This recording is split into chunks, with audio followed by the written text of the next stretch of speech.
All the units operating here in the Arctic region, they need to be very, very robust to cope with this harsh environment. This just prevents any aid from the outside. You need to bring everything yourself. The Arctic region is the gateway to the North Atlantic. For NATO and its allies, maintaining a strong presence here is vital to protect trade, transport and communication links between North America and Europe. Historically, this has been an area of low tension, but that is changing. Climate change is causing the world's ice caps to melt at an alarming rate. As this ancient landscape forever changes, what does the future hold for security of the region known as the High North? I'll be joining the Danish Armed Forces in Greenland, at sea and in the air, to find out the challenges of patrolling this vast area.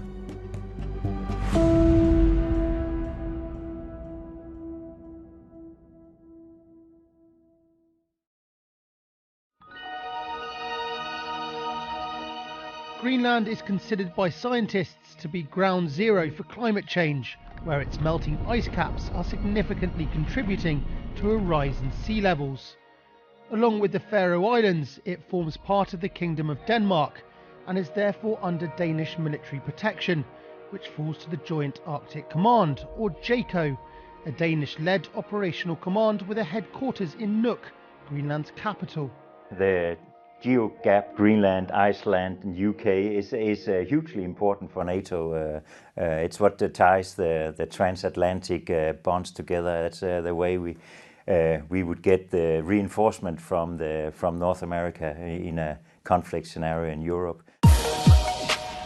No one knows how to operate in the freezing waters off the coast of Greenland better than the Royal Danish Navy, who have been patrolling here for centuries.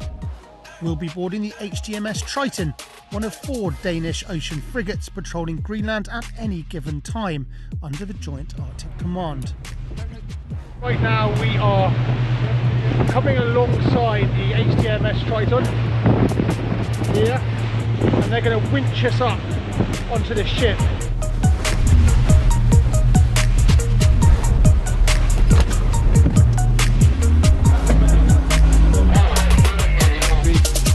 Grab those. Safely onto the ship, I went up to the bridge to meet the commanding officer. Commander Senior Grade Peter Crow is a veteran of these waters and a former commander of one of NATO's naval task forces. Can you give us some idea of just the vastness of this area? It's extreme distances, so you need to think ahead about the ship's performance, about the crew skills and about logistics. We start to feel a growing interest from other navies that also wish to explore the northern region, and of course we want to keep the sovereignty and protect the interests of Denmark and also our allies up here. Therefore we are very pleased to share our knowledge with others and especially allied navies. So you say that you're surveying this area, mapping this area.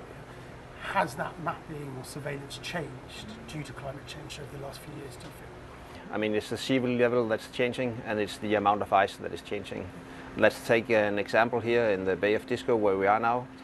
People on the shore side, they used to visit the island Disco and they could go there by foot, but they haven't been able to do that for a very long time because the temperature is increasing. So it is very, very easy to see the changes of the climate. The Triton is uniquely adapted to these waters. While not technically an icebreaker, it has a reinforced hull, meaning it can break through ice up to 80 centimetres thick. It is also highly manoeuvrable, which is key when operating in Greenland's narrow ports and waterways.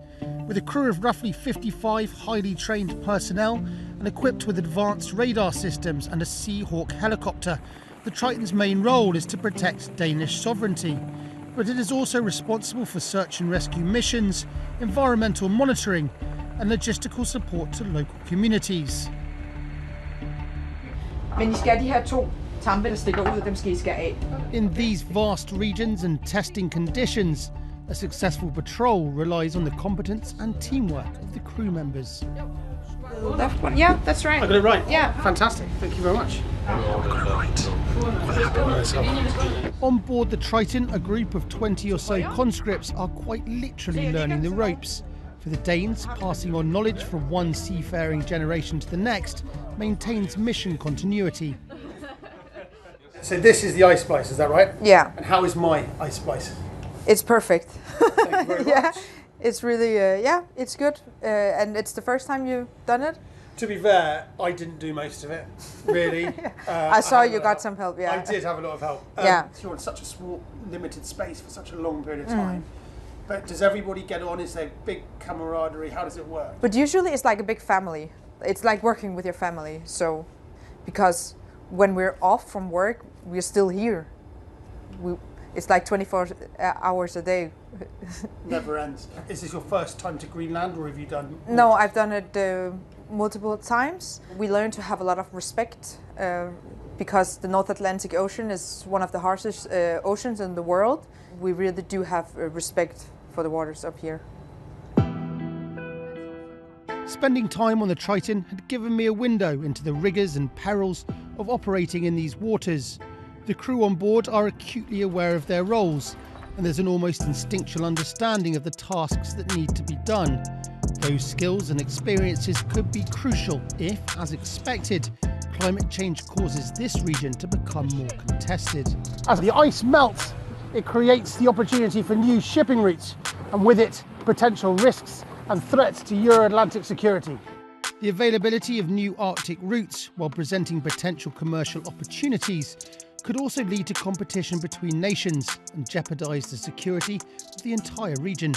With Russia stating its intention to be a primary force in the Arctic region and China declaring itself as a near-Arctic power, Arctic security has become a priority for the NATO alliance and its allies. Our area of responsibility will be more used by the whole world.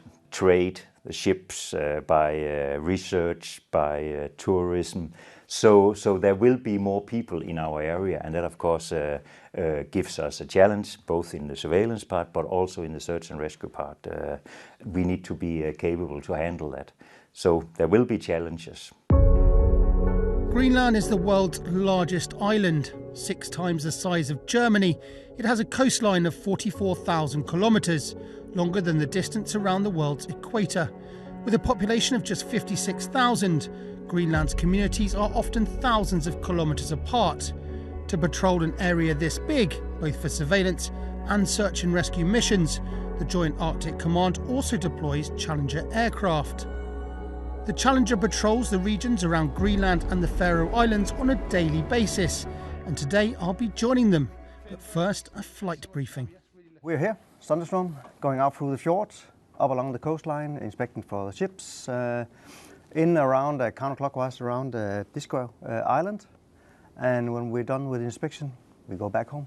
So when you say we're inspecting for ships, what are you looking for exactly?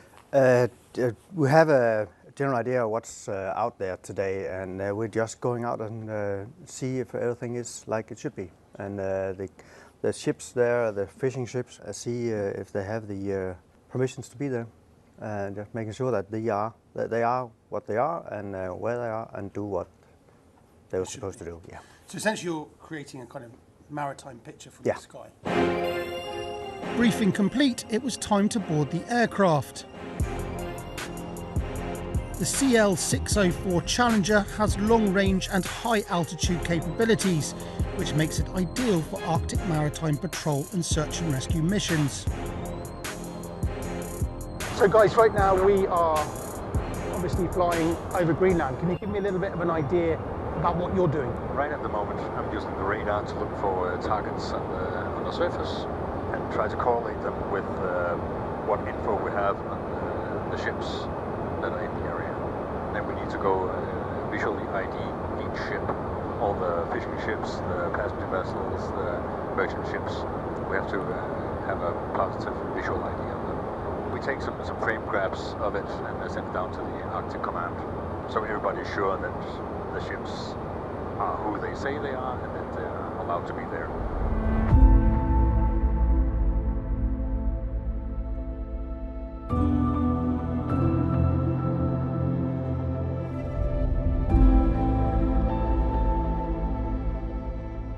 as the ice caps melt, regions like this one could become more accessible to a larger number of ships. If that happens, then the role of aircrafts like this one and the surveillance that they do becomes ever more important.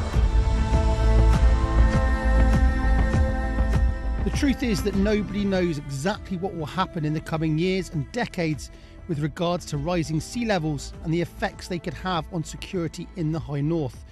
But what we do know is that Greenland's ice caps are diminishing and sea levels are rising year on year. In an age when global security is both unpredictable and volatile, it is vital NATO maintains a strong allied presence in a strategically important region.